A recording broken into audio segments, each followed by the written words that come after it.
Good morning, my fellow yoga travelers. I'm mighty glad to be alive today, and I hope that you are too, as we get another opportunity to live, laugh, love, learn, linger, and live the life we love. Here we go. Kundalini is the way of illumination. It's a coiled up spiritual energy at the base of your spine that awakens through your yogic practices. And if you do, what you will find is the balance of Shiva Shakti. This Kundalini, it's not a substance, it's subtle. It can't be found on the operating table when you cut people open. But it goes up through these different psychic centers and transforms the psychology of the individual. It's like a pictograph of individuation. When you balance Shiva Shakti, light and dark, male and female, grounded, you could see the roots are in the earth and grows up into heaven. Sometimes it's also called the lotuses. Yes, the Padmas. And by the way, it's chakra with a hard CH like church, not chakra like shake your booty. Okay, but you can't really say what this is. All words are choices between mistakes here. So they're misunderstood, but conversation is intercourse for the soul, and symbols are adult toys. So symbolic thinking is the mother tongue of humanity, and that's what we play with. All right, and then we move on.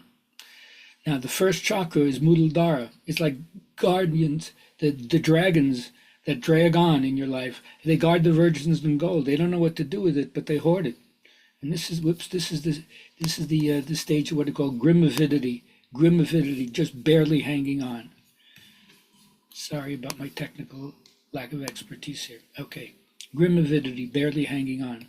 All right, the next thing is that you realize that I always wanted to say this to my women friends. When they look at the knights and chivalrous conduct, saving damsels in distress, that's the external symbol. What it really means is freeing the oppressed beauty that's within. So remember that the next time you're struggling with that issue.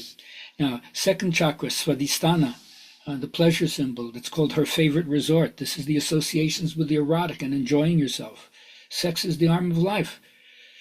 You can frustrate and sublimate, but read Freud, read Reich. You'll understand the importance of taking this chakra and understanding what Eros has to do. You can have a master-to-servant relationship, a friend-to-friend relationship, a parent-to-child relationship, and a spouse-to-spouse relationship.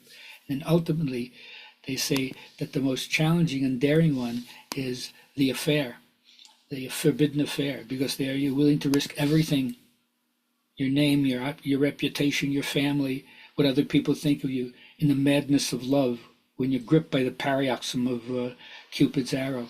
So we all have to understand that. And that's supposed to be your mad love for God, Anyamanas, when the divine seizes you. Third chakra, Manipura, city of the shining jewel. This is where you conquer, you consume, you turn everything into yourself, and you win. With your Agni, the fire god, or Ram, it doesn't matter.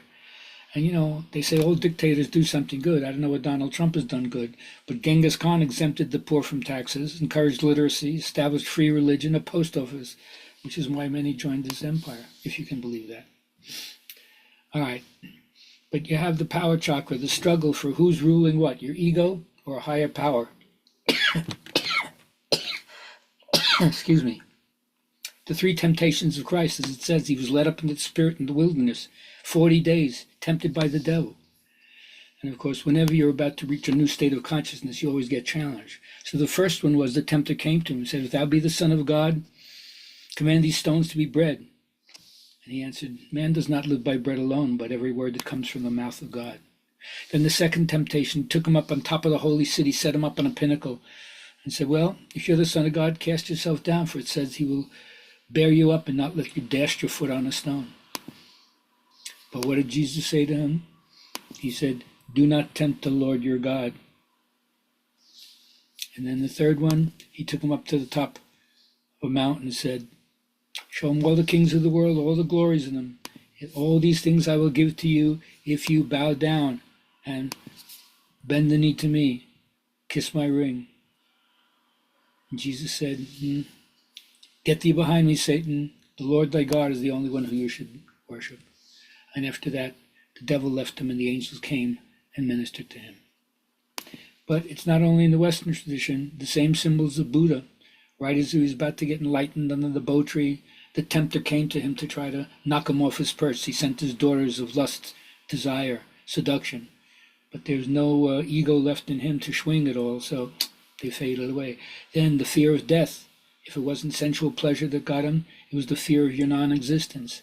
But Buddha had so effaced himself there that the arrows that the tempter shot at him, Yama, death, they just fell as flowers at his feet. And then the third one was finally, they try to guilt trip him. You're a king's son. How can you abandon everything? The world needs you. Don't you read the morning papers? And he did his famous touching the earth, Bhuma Sparshi, and the earth spoke on his behalf, saying, many times has my son sacrificed his life for the good of other people. And then even the elephant that Dharma was riding on had a bow to him. Then you move to the fourth chakra, Anahata, the one of affiliation, where the sacred heart of Jesus comes in. And that's also the sacred heart of Ram and Sita. This was the original one years before we found this version of Jesus. And I always like to repeat Hanuman's mantra. When I don't know who I am, I serve you. When I know who I am, I'm one with you. And then you could even have an external device like a mandala, a Sri Yantra.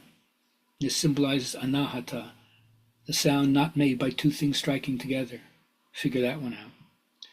But then you get up into the fifth chakra, Om, and you start to perceive the transcendent in little drips and drabs. And Om represents the waking consciousness, the dream consciousness, the dreamless consciousness, and the fourth consciousness called Turiya. There's something that's self-luminous inside yourself. It doesn't need the sun. It changes its form and takes the form of what the thought appears to be. Check this out. That leads you to Vishuddha chakra, the fifth chakra, where here you turn inside. The things in the world have less allure for you. And now you're trying to work on purifying yourself, renunciation, getting rid of the things, sacrificing the things that you don't need, that you'd be happier without. So this is the animal desire to consume, which is personally oriented. It's the third chakra, turned up. And now you have the compass of eternity as your moral guideline. And this is where you power up to do battle with the belly of the beast. You know you're going to have to descend. You know you're going to have to face some tough stuff. All heroes and heroines throughout time have had to. And you're not going to be exempt from this as well. So go deep inside. Let the truth be your buckler. And then the sacred thread of spiritual transmission will be transferred to you.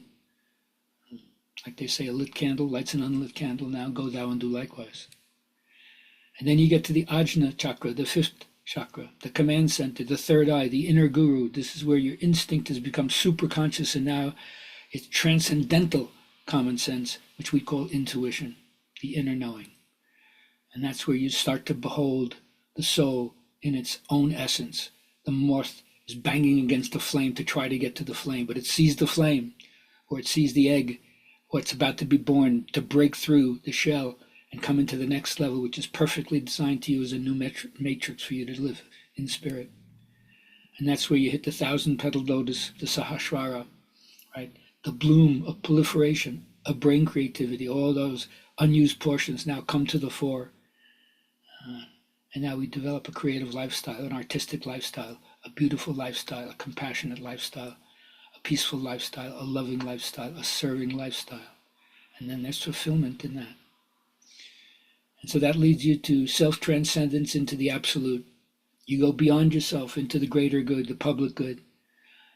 And then you follow what we call the mystic way, dancing freely in this crazy lila, the dance of life, with everything burning around us, and yet still finding a way to enjoy, to celebrate, to be thankful for all the gifts that are given to us. That's it for today. Have a great weekend. I may be gone for a week or two now, so I'll send some of the old tapes for all of you. And in the meantime, go to my website, GabrielHalpern.com, or my YouTube channel, and check about the Mexico vacation, February 25th to 28th of 2026 in Villa Shanti for our 28th year.